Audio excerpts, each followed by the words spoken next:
My co-anchor Michelle Lorenzo is on assignment, and we will hear from her in just a moment. We do lead things off this evening with 2 game room raids underway in Corpus Christi tonight. Police right now on the scene of the Primetime Game Room on Saratoga and Weber and the Primetime 777 on Oakhurst Drive near SPID. Our Michelle Lorenzo leads us off tonight. She's live from the Primetime Game Room on Saratoga with what we know so far. Michelle. Hey, good evening, Pat. I'm pretty sure we all know that this is a pretty popular spot. On a typical night, this parking lot is filled with cars, filled with people going into the game room and also going into other businesses. But tonight, there are a lot of squad cars specifically here, and it is quite an active scene, along with the police gang unit is also here. Now, police have not released a lot of information about what's going on so far, but here is what we do know right now. We first received a tip of an apparent raid earlier this afternoon for this prime time on Saratoga, and after looking through CCPD's call list, we found that the Primetime 777 game room on Oakhurst was listed. When we went there, it also had active police presence as well. Now, we spoke with a captain who tells us they've been keeping an eye on the game rooms as part of an ongoing criminal investigation. They said the location has been suspected of organized criminal activity. A search warrant was issued, so the investigation will continue. Now, they are in the early stages of an investigation, so no arrests have been made at this time. But we will always keep you updated, and as this develops, arrests are expected as well, according to police. Now, our crew did see several people leaving the game room as officers came through. Police are warning citizens participating in establishments breaking the law. They are saying they will be cited if they are participating. Now, the CCPD officer that we did talk to earlier today said that this is all the information they are able to release right now, but they do expect to have an update for us as soon as tomorrow morning. So be sure you guys stick with us on air and online so we can show you guys what we have learned. All right, Pat, back to you. Michelle, thanks so much. There are regulations in place for bingo hall and game room operators in Nueces County. Those regulations went into effect earlier this year. Establishments must have a permit to operate legally. There is also a $1,000 non-refundable application fee. There will also be an inspection process that could take up to 3 months. Existing game room operators can stay open while their application is being processed. New establishments will have to wait until the inspections are over. If they fail inspection, they will have to wait 180 days to resubmit an application. The Nueces County Sheriff's Office says there is about 100 game rooms just in Corpus Christi alone. Many families in the Coastal Bend are finding it difficult to put their children in daycare. It's being blamed on a shortage of daycare workers. The Head Start program itself helps low-income families with children up to 5 years old prepare their children for school. The program's Associate Director Trish Ramos says that there has been a shortage in workers. That prevents daycare facilities from taking more kids in. And that's why Head Start will host a job fair next week to find more workers. We have on-the-spot interviews. We ask them to bring all their documentation in, and we're hoping to get some staff in and get them trained up and get them in our classrooms. And there's multiple jobs that you can apply for with our agency. Workers only need a high school diploma to qualify for some jobs. That job fair is next Tuesday, 9 in the morning until 2 in the afternoon. It's being held at 2526 Soledad Street. We have continuing coverage right now on Kingsville ISD's efforts to move to a 4-day school week. Last night, the school district agreed to move forward with that new schedule. We've reported about the concerns from some parents, some saying that it will be a challenge to find child care for their children on Fridays. Groups like the Boys and Girls Club, the City Parks and Recreation Department, and communities in schools have all promised to have programs available. The Boys and Girls Club says it won't take much adjusting. In fact, they just have to open earlier. They'll offer the same 3 core curriculum to students as they would in the summer. We're currently offering 3 components every day aside from our feeding program. Every day we're doing education, life skills, and physical activity / healthy lifestyle. With the news being so fresh, some organizations still need some time to plan out some details and see what specifically the students would need on those Fridays. We also have continuing coverage right now on efforts to repair the Yorktown Mud Bridge. Today, the city announced that crews are working there, that area right there continuously. However, with the stormy weather, work could be delayed. Since the bridge was closed in December, crews have rebuilt the ground under and around that bridge and most of those bent caps there. They are now reinforcing those pilings right underneath the bridge. And once that work is finished, crews will begin work on the bridge itself. That project is expected to be finished by the end of this month. Time now for a first look outside, and we finally see some rain. We send things over now to meteorologist Bill Alexander and for Dale tonight. Hey there, Bill. Hey there, Pat. You know, talking about the mud bridge, this is not going to help them at all. And this is only the beginning of what's going to be several days of torrential rain. We're already starting to see on Doppler radar moderate to heavy rain from the eastern part of Nueces County all the way down into Clayburgh County. And some of these storms are causing a problem on Highway 77 down east of Alfurrias. Well, we're going to be seeing more of that. In fact, the coastal waters are a little bit treacherous right now. Small craft advisory until 10 p.m.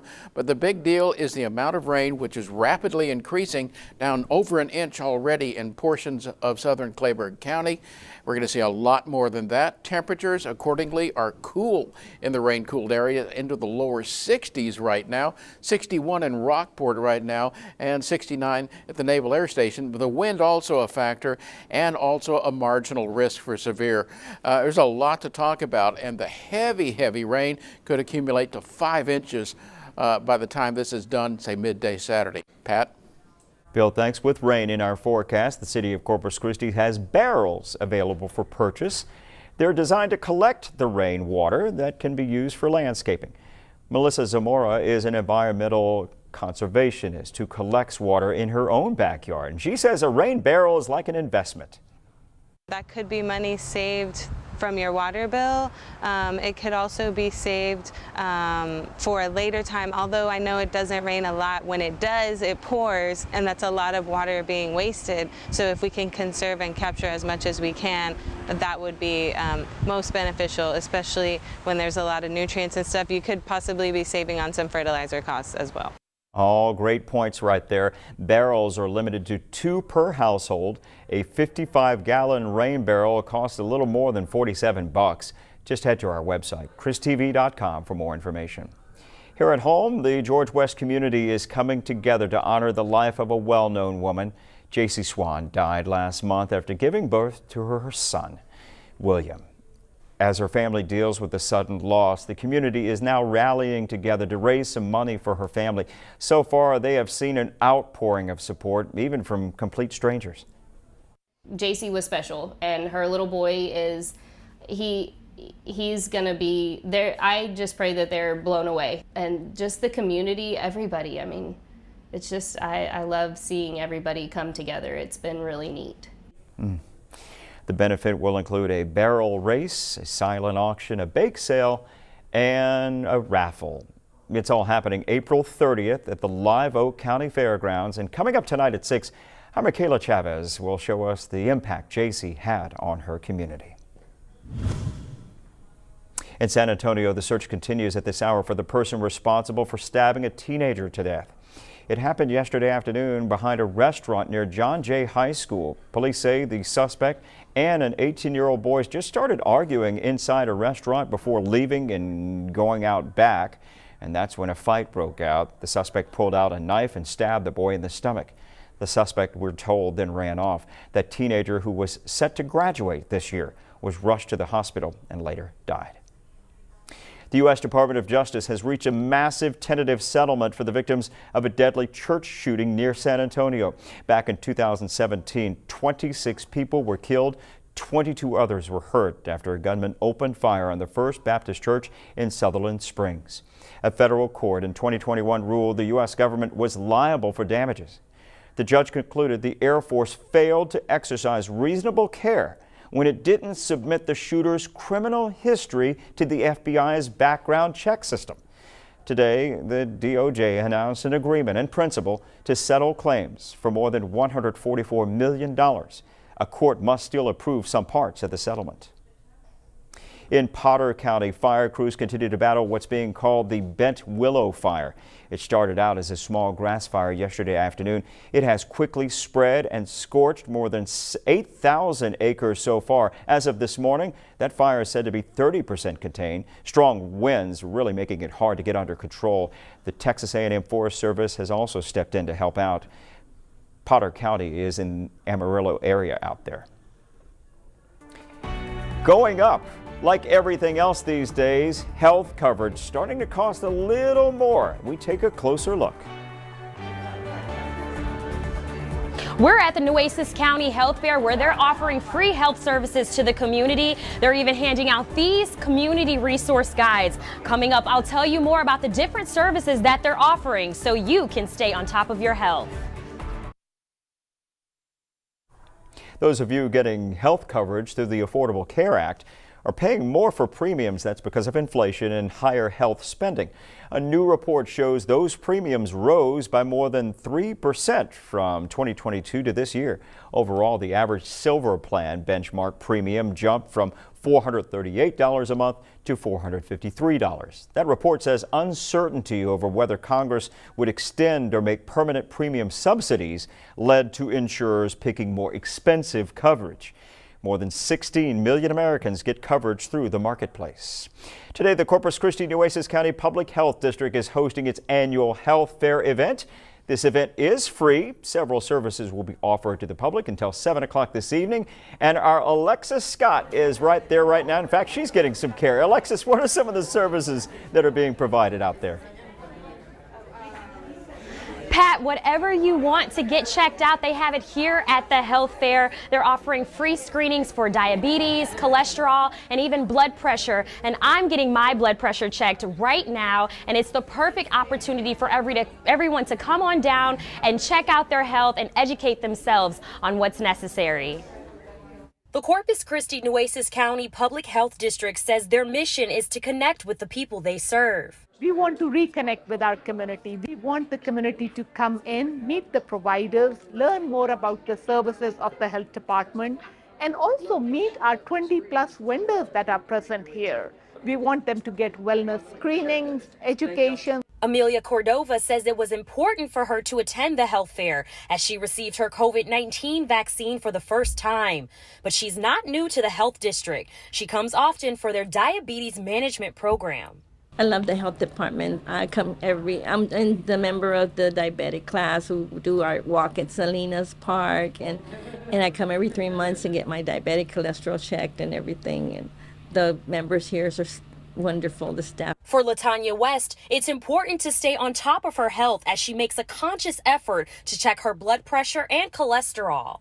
Very important, because most of the time when you run high blood pressure, sometimes you never know how you feel. You can have high blood pressure and it can make you feel excellent, and it can cause you a stroke or a heart attack, and you just want to get it done to make sure. So I'm glad that they have this program here. Dozens of vendors were also lined up to help educate people about breast cancer, mental health awareness, and even the importance of donating blood.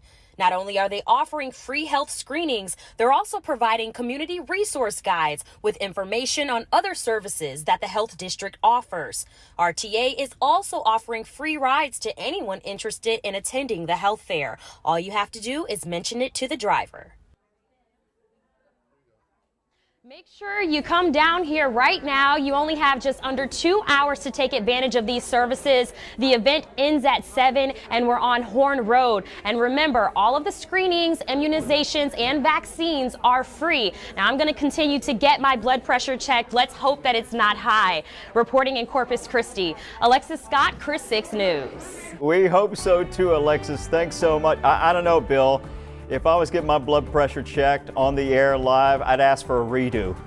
Bill Alexander checking our traffic. Let's hope the driver's blood pressure is down this afternoon, huh? Yeah, it doesn't look good out there. Take a look at this quagmire. This is SPID, and you can see not only the low visibility, but the bumper-to-bumper traffic out there. The rain Yeah, it's not fun. In fact, let's go ahead and take a look at some of the specifics. It's still okay on the Harbor Bridge. You're going outbound though. Getting onto the bridge is problematic with some stop and go there.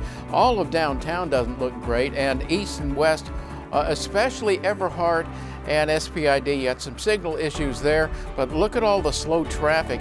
Not only that, in Midtown, especially Everhart and Staples is a nightmare.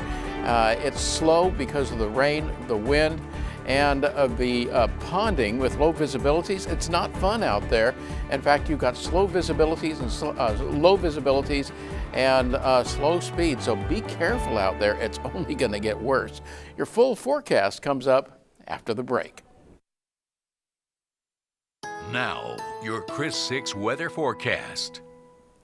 All right, let's take a look at the satellite radar loop. We're going to start off with something we haven't seen much of, but we're going to see a lot of in the next few days. That's rain and thunderstorms embedded behind that cold front that's now well offshore, but moisture spilling over it with pulses of instability. And you can see rain and thunderstorms rapidly moving northeastward from Clayburgh into Nueces County.